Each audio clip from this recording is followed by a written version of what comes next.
Quem planta, colhe. A Assembleia de Deus, Distrito Bela Vista, município Floresta do Araguaia, está plantando.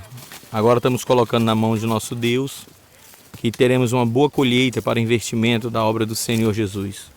Que Deus venha recompensar cada um que com amor, com carinho, tem dado o seu melhor para Deus. E que os céus estejam abertos sobre vossa vida. E que o desejo que há no teu coração venha a ser realizado conforme o querer de Deus. Deus nos abençoe cada vez mais, de uma forma especial.